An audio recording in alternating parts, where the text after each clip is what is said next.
नमस्कार मित्रों, मैं राम मोहन उपाध्याय अपने YouTube चैनल वेदिका उपाध्याय में आपका हार्दिक स्वागत करता हूं। मित्रों, आज की इस वीडियो में हम लोग करंट अफेयर्स से संबंधित महत्वपूर्ण प्रश्नों पर चर्चा करेंगे।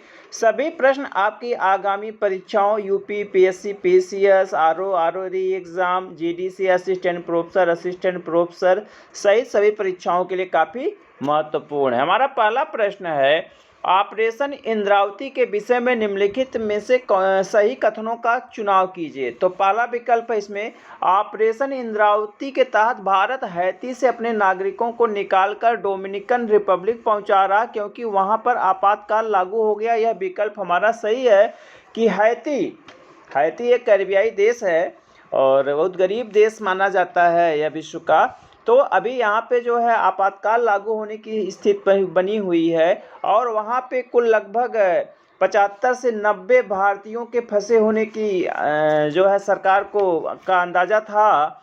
तो अब जो हमारे विदेश मंत्री हैं एस जयशंकर ने जो है 21 मार्च को 21 मार्च 2024 को अपने एक्स पर लिखा था कि मतलब हम जो है कैरिबियाई देश हैती में फंसे भारतीयों के लिए जो है ऑपरेशन इंद्रावती चला रहे हैं।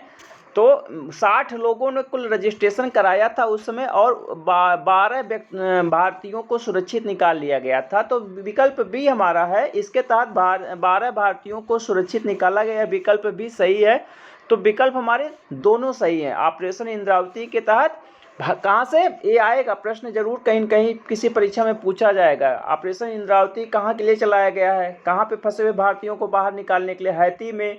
ठीक है, तो डोमिनिकन रिपब्लिक कहाँ पे पहुँचा रहा है, तो वहाँ से निकाल कर जो हैती से वह डोमिनिकन रिपब्लिक पहुँचा रहा है क्योंकि जो हमारा हैती है भारत का कोई राजनीतिक दूतावास वहाँ पे नहीं है। तो राजनीतिक दूतावास न होने के कारण जो उसके पड़ोसी देश डोमिनिकन गणराज्य की राजधानी सेंटो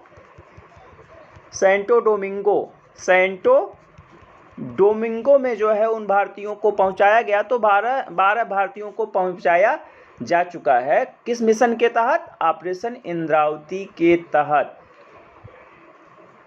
तो देख लेते हैं इसमें से कौन सा विकल्प सही है। तो कथन ए और बी दोनों सही है, सी विकल्प हमारा सही आंसर है। इसके बाद हमारा दूसरा प्रश्न है। मित्रों, आगे बढ़ने से पूर्व आपसे अनुरोध है, आप वीडियो को देखने के पश्चात चैनल को सब्सक्राइब, वीडियो को लाइक एवं शेयर अवश्य करें। साथ ही साथ बेल आइकन भी प्रेस करें जिसके माध्यम से आने वाले वीडियो का नोटिफिकेशन आपको समय से प्राप्त हो जाए।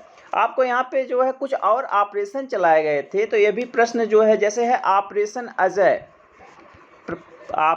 अजय। तो ऑपरेशन अजय किसके लिए चलाया गया था? तो जो अभी इजराइल में 2023 में जो है इजराइल हमास जो संघर्ष चल रहा था, तो जो हमास समूह है उसके हमले के बाद जो इजराइल से भारतीयों को वापस लाने के लिए ऑपरेशन अजय चलाया गया था। एक ऑपरेशन कावेरी है, ऑपरेशन कावेरी। तो ऑपरेशन कावेरी जो है यह सूडान से भारतीयों को निकालने के, चूंकि सूडान में उसमें गृह युद्ध चल रहा था, तो सूडान से भारतीयों को बाहर निकालने के लिए ऑपरेशन कावेरी चलाया गया था। एक ऑपरेशन गंगा है, ऑपरेशन गंगा। तो ऑपरेशन गंगा जो है रूस यूक्रेन युद्ध में जो यूक्रेन में फंसे लोग थे वहां से उनको वापस लेने के लिए 2022 में यह अभियान चलाया गया था। एक ऑपरेशन देवी शक्ति है, ऑपरेशन देवी शक्ति। तो अफगानिस्तान में जब तालिबानों का फिर से कब्जा हो गया था, तो अफगानिस्तान से भारतीय नागरिकों को निकालने के लिए जो है ऑपरेशन देवी शक्ति चलाया गया था। इसके बाद जो एक ऑपरेशन समुद्र सेतु चला था। चूंकि ये सब काफ़ी महत्वपूर्ण परीक्षाओं में पूछे जाते हैं इसलिए हम आपको यहाँ पे बता दे रहे हैं। समुद्र सेतु, तो समुद्र सेतु कब चला था? 2020 में जब कोरोना का प्रकोप प्रारंभ हुआ था। तो कोरोना महामारी के दौरान जो विभिन्न देशों से भारतीयों को वापस लाने के लिए ऑपरेशन समुद्र सेतु चलाया गया था। बस इतना है इसमें। और हाँ, अब चूंकि यह है तो हैती की राजधानी भी पूछा जा सकता है। हैती की राजधानी कहाँ है? तो हैती की राजधानी है पोर्ट ओ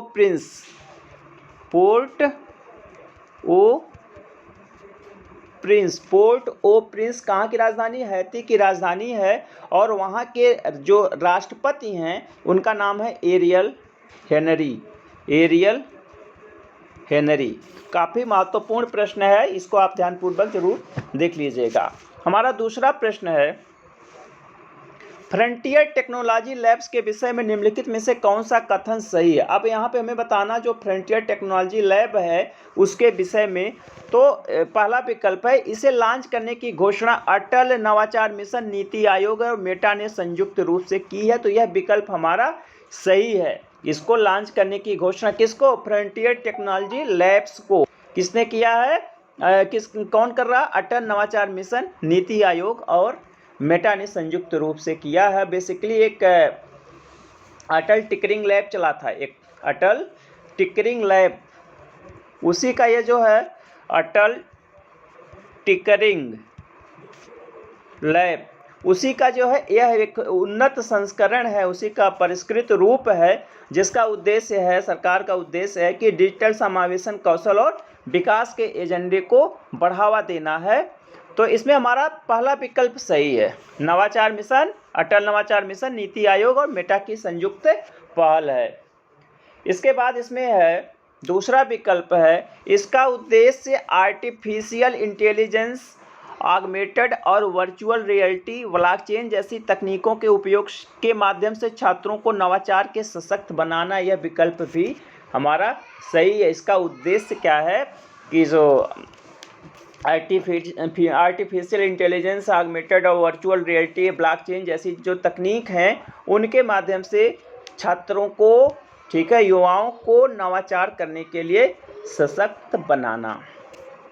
विकल्प सी है, इसे मेटा द्वारा वित्त पोषित किया जाएगा और अटल नवाचार मिशन इसका नॉलेज पार्टनर होगा। यह भी काफ़ी महत्वपूर्ण है। तो इसका वित्त पोषण किसके द्वारा किया जाएगा, इसका वित्त पोषण मेटा द्वारा किया जाएगा और इसका जो नॉलेज पार्टनर होगा वह होगा आपका अटल नवाचार मिशन। ठीक है, तो अटल नवाचार मिशन क्या है, ये भी पूछा जा सकता है तो पुराना। इसको जो नीति आयोग ने 2016 में लॉन्च किया था। अटल नवाचार मिशन को जो है नीति आयोग ने कब लॉन्च किया था, 2016 में लॉन्च किया था। और पूरे देश में नवाचार उद्यमता की जो संस्कृति होती है उसको बढ़ावा देने के लिए इसको लॉन्च किया गया था। और इसका उद्देश्य मैंने आपको बता ही दिया है कि युवाओं को कौशल और तकनीकी के रूप में, नवाचार के रूप में सशक्त बनाना। तो सभी कथन सही हैं, तो विकल्प डी हमारा सही आंसर होगा। अगला प्रश्न है, पीएम सूर्य घर मुफ्त बिजली योजना, पीएम सूर्य, हाँ एक चीज़ आपको और बताना था कि जो हमारा अटल टिकरिंग लैब है, अटल टिकरिंग लैब है, ये इसमें जो है इसरो का भी योगदान है, इसरो का भी योगदान है, अंतरिक्ष विभाग का अपना योगदान है। और उसने घोषणा किया था कि देश भर में 100 अटल टिकरिंग लैब की स्थापना की जाएगी, लेकिन वर्तमान में ज़्यादा अब हो गए हैं, तो मैं करंट डेटा से कभी आपको अपडेट करा दूंगा। हमारा अगला प्रश्न है, पीएम सूर्य घर मुफ्त बिजली योजना के विषय में निम्नलिखित में से कौन सा कथन सही है। किसके विषय में, पीएम सूर्य घर मुफ्त बिजली योजना।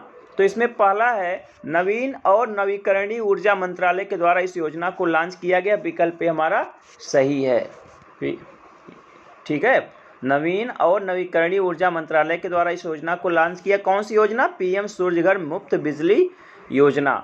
और इसकी घोषणा जो है, जिस दिन जो है राम मंदिर का अयोध्या में उद्घाटन हुआ था, उसी दिन जो है 22 जनवरी को जो है 22 जनवरी को भारत के प्रधानमंत्री के द्वारा जो है इसको लॉन्च किया गया था। और इसकी घोषणा की गई थी और 13 फरवरी 2024 को इसको लॉन्च किया गया। और वित्त मंत्री निर्मला सीतारमण ने जो है जब इसका केंद्रीय बजट पेश किया था तो उसमें इसकी चर्चा की थी। कुल 75,000 करोड़ रुपए का बजट पास किया था। इसके लिए 75,000 करोड़ का बजट पास किया था, जिसका उद्देश्य है कि सोलर पैनल के माध्यम से जो है, जिसको अपने छतों पर व्यक्ति आसानी के साथ लगवा सकता है, उसके माध्यम से गरीबों को मुफ्त बिजली देना, जिससे उनको जो है जो लगभग 300 यूनिट तक जो है बिजली का इस पर जो है खपत होगी। जैसे 300 यूनिट बिजली की जो खपत होती है उतना जो है इसके द्वारा प्राप्त किया जा सकता है। और सरकार इस पे जो है अपनी सब्सिडी भी दे रही है। तो इसका दूसरा विकल्प है, इसका उद्देश्य रूफटॉप सोलर स्थापित करना और 1 करोड़ घरों को प्रतिमाह 300 यूनिट तक बिजली मुफ्त प्रदान करना। चूँकि जब सोलर जो है सोलर पैनल छत पे लगाए जाते हैं तो उसको फिर जो है सूर्य के प्रकाश से वह चार्ज होता है, उसका कुछ अतिरिक्त खर्च नहीं आता। इस एक बार लगवाने में ही जो खर्च आता है और बाद में जब बैटरी ख़राब हो जाती है तो बैटरी का अपना लगवाना पड़ता है। सरकार इसके लिए सब्सिडी भी प्रदान कर रही है। जैसे अगर 1 किलोवाट का कोई ले रहा है, 1 kV का ले रहा है तो 30,000 रुपया, 2 kV का ले रहा है तो 60,000 रुपया और 3 kV का अगर वो कनेक्शन ले रहा है तो 78,000 रुपये तक की सब्सिडी जो है सरकार के द्वारा दी जा रही है।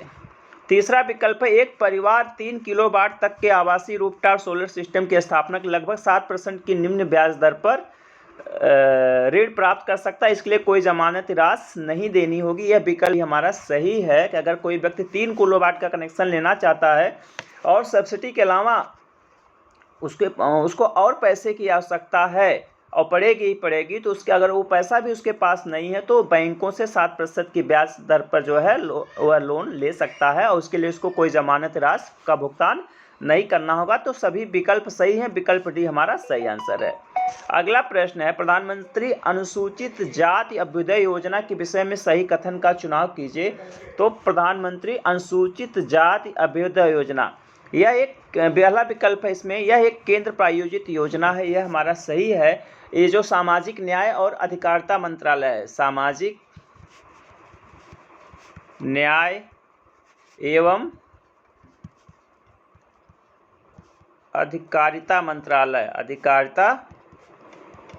मंत्रालय, ठीक है। तो सामाजिक न्याय और अधिकार मंत्रालय ने जो है इस योजना को लॉन्च किया है, प्रधानमंत्री अनुसूचित जाति अभ्युदय योजना, ठीक है। प्रधानमंत्री आदर्श ग्राम योजना जो है अनुसूचित जाति उपयोजना के लिए जो है एक विशेष केंद्रीय सहायता से जो है इसकी स्थापना की जा रही है। बाबू जगजीवन राम छात्रावास योजना भी जो है इसमें समायोजित है, बाबू जगजीवन राम छात्रावास योजना।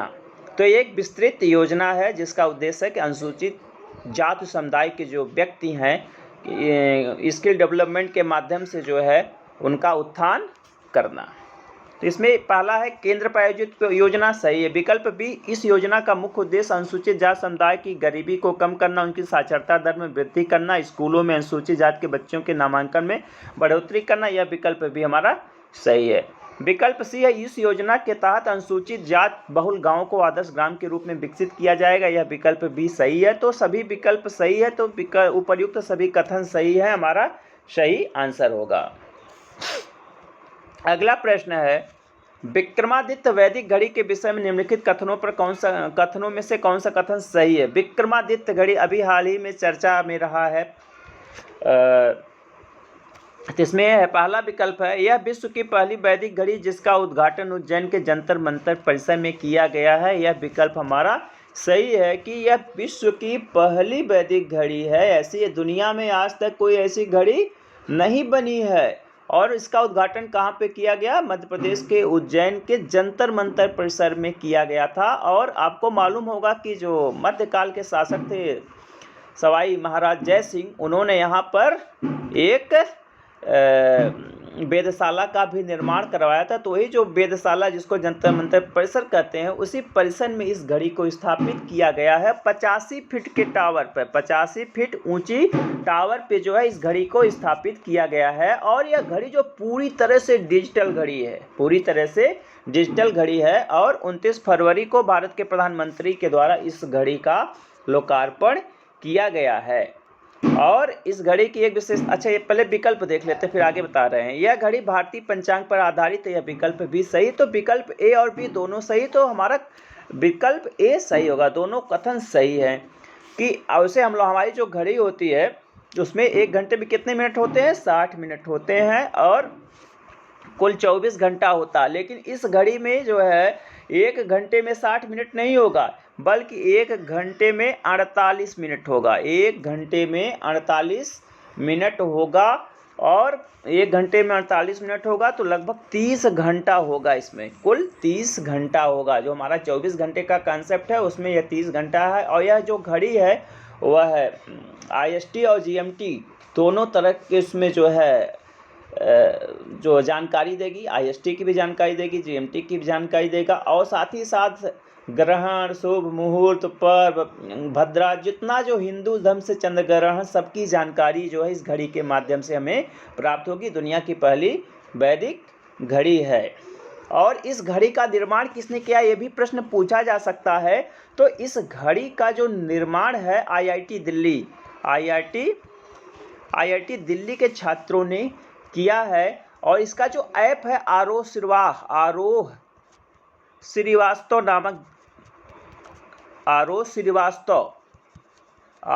श्रीवास्तव नामक जो है स्टूडेंट ने किया है। और यह घड़ी जो मौसम की भी जानकारी देगी। इस घड़ी में कुल कितने घंटे होंगे, इस घड़ी में कुल 30 घंटे होंगे। और 1 घंटा कितने का होगा, 1 घंटा 48 मिनट का होगा, न कि 60 मिनट का। और इसमें जो है इस घड़ी में जो है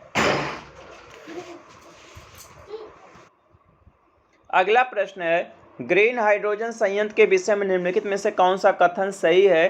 तो ग्रीन हाइड्रोजन पहला विकल्प है। इसमें कथन है, इसका उद्घाटन केंद्रीय इस्पात मंत्री ने हरियाणा के हिसार में किया। यह विकल्प हमारा सही है। केंद्रीय इस्पात मंत्री कौन है, ज्योतिरादित्य सिंधिया ने हरियाणा के हिसार में जो है एक है जिंदल स्टेनलेस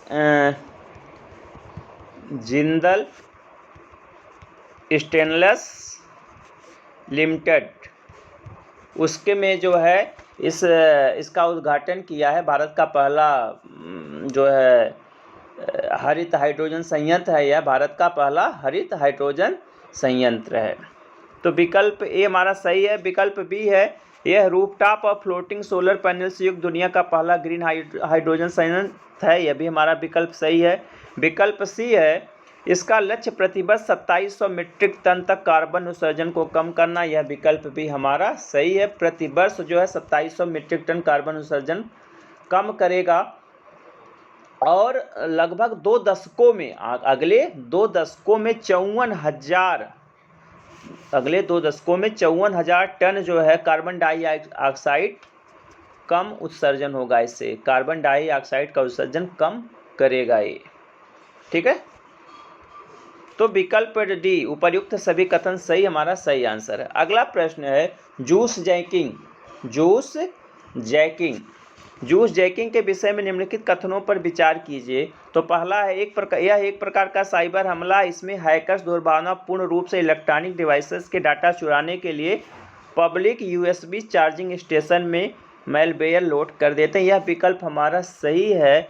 जैसे हम लोग कहीं पे यात्रा में जाते हैं या कहीं पर रहते हैं तो क्या करते हैं कि अगर मोबाइल हमारा मोबाइल हमारा बैटरी चार्ज नहीं होती है तो हम लोग जो है किसी पब्लिक पोर्ट का यूज़ करते हैं। तो जो हैकर्स होते हैं उस पोर्ट में वो ऐसी चिप अपलोड कर देते हैं कि अब आप उसमें अपना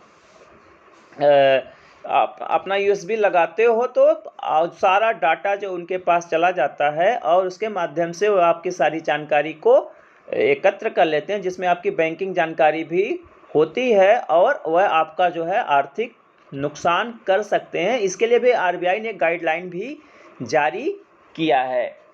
तो हमारा पहला विकल्प सही है। विकल्प बी है, मैलवेयर किसी डिवाइस को लॉक कर सकता तथा साइबर अपराधियों को व्यक्तिगत डेटा एवं पासवर्ड तक पहुंच प्रदान कर सकता है। यह हमारा सही है कि जो मैलवेयर होता है वह किसी डिवाइस को लॉक कर सकता है तथा साइबर अपराधियों को व्यक्तिगत डेटा एवं पासवर्ड तक पहुंच प्रदान कर सकता है। ठीक है। विकल्प सी है, भारतीय रिजर्व बैंक ने जूस जैकिंग की बढ़ती घटनाओं को देखते हुए यूजर्स को पब्लिक पोर्ट का उपयोग करके मोबाइल फ़ोन चार्ज करने के प्रति सचेत किया है। यह भी विकल्प हमारा सही है। अभी टीवी पे आप लोग ऐड देखते होंगे तो जो है एक ऐड इसके लिए जो है RBI का आता है। तो विकल्प ABC तीनों सही है। तो सभी कथन सही सत्य है। हमारा विकल्प ए सही आंसर होगा। अगला प्रश्न है, समुद्र लक्षण भारत और किस देश का संयुक्त नौसैन्य अभ्यास है। समुद्र लक्षण जो सैन्य अभ्यास है वो भारत और मलेशिया का सैन्य अभ्यास है। विकल्प डी हमारा सही आंसर है। और एक द्विपक्षीय सैन्य अभ्यास है जिसमें जो है भारतीय नौसेना का जहाज़ किल्टन और जो मलेशिया का जहाज़ है केडी लकीर इन्होंने भाग लिया था और इसका मुख्य उद्देश्य है कि भारतीय और रॉयल मलेशियाई नौसेना के बीच संबंधों को सशक्त करना। तो विकल्प डी हमारा सही आंसर है। अगला है ग्लोबल रिसोर्सेज आउटलुक 2024 के संबंध में सही कथन का चुनाव कीजिए। तो पहला इसमें ग्लोबल रिसोर्सेज आउटलुक 2024 के विषय में यह रिपोर्ट संयुक्त राष्ट्र पर्यावरण कार्यक्रम द्वारा जारी किया जाता है, तो यह विकल्प हमारा सही है। विकल्प बी है संयुक्त राष्ट्र पर्यावरण कार्यक्रम ने इसे bend the trend pathways to a liveable planet as resource use spike शीर्षक से जारी किया। यह विकल्प भी हमारा सही है। विकल्प सी है इस रिपोर्ट में बताया गया है कि पृथ्वी की 13 संकट ट्रिपल प्लेनेटरी क्राइसिस से निपटने के लिए एजेंडा 2030 और बहुपक्षीय पर्यावरणीय समझौते को प्रभावी तरीके से लागू करने हेतु संसाधन किस प्रकार से अनिवार्य है। यह विकल्प भी हमारा सही है। और विकल्प डी है कि पृथ्वी के 13 संकट से हमारा आशय है जलवायु परिवर्तन काफ़ी महत्वपूर्ण है, प्रदूषण और जैव विविधता की हानि। ठीक है, तो यहाँ पे क्या पूछा जा रहा है, सही कथन का चुनाव करना है। यहाँ पे विकल्प ही टाइप नहीं हो पाया है, थोड़ी सी यहाँ पे टाइपिंग एरर है। तो विकल्प ABCD चारों सही है, तो सभी कथन सही हमारा आंसर है। नेक्स्ट है प्रधानमंत्री नरेंद्र मोदी ने अरुणाचल प्रदेश में दुनिया की सबसे लंबी 2 लेन वाली सेला टनल का उद्घाटन किया। यह कितने फीट की ऊंचाई पे है। तो अभी प्रधानमंत्री जी के द्वारा जो है मार्च में लगभग 9 मार्च को जो है अरुणाचल प्रदेश में सेना टनल का उद्घाटन किया गया है, जो कि 2 लेन वाली है और यह 13,700 फीट ऊंचाई पर अवस्थित है। 13,700 फीट। तो इसमें जो है हमारा नियरेस्ट आंसर है विकल्प बी 13,000 या 13,700। ठीक है, 13,700 फीट की ऊंचाई पे बनाई गई है। और यह जो है कुल लगभग 825 करोड़ इसकी कुल लागत है। इस परियोजना की कुल लागत कितनी है, 825 करोड़ रुपया है। और यह सुरंग जो है तेजपुर से तवांग को जोड़ने वाली है। और इसकी आधारशिला प्रधानमंत्री के द्वारा 2019 में फरवरी 2019 में रखी गई थी। अगला प्रश्न है, तो हाँ यहाँ पे बताना विकल्प बी हमारा सही आंसर है। अगला प्रश्न है अंतर्राष्ट्रीय महिला दिवस पर किस समाज सेवी लेखिका को राज्यसभा का सदस्य मनोनीत किया गया है। तो आप सभी को मालूम होगा कि इन्फोसिस के जो CEO हैं नारायण मूर्ति, उनकी पत्नी सुधा मूर्ति को जो है अभी हाल ही में 8 मार्च को अंतर्राष्ट्रीय महिला दिवस के अवसर पर जो है राष्ट्रपति श्रीमती द्रौपदी मुर्मू जी के द्वारा जो है इनको नामित किया गया, राज्यसभा का सदस्य नामित किया गया। विकल्प हमारा सही आंसर है। हमारा अगला प्रश्न है भारत से मॉरिशस के किस भारत में नहीं होना चाहिए था। भारत ने मॉरिशस के किस द्वीप में हवाई पट्टी का निर्माण किया जिसे PM मोदी ने शुभारंभ किया।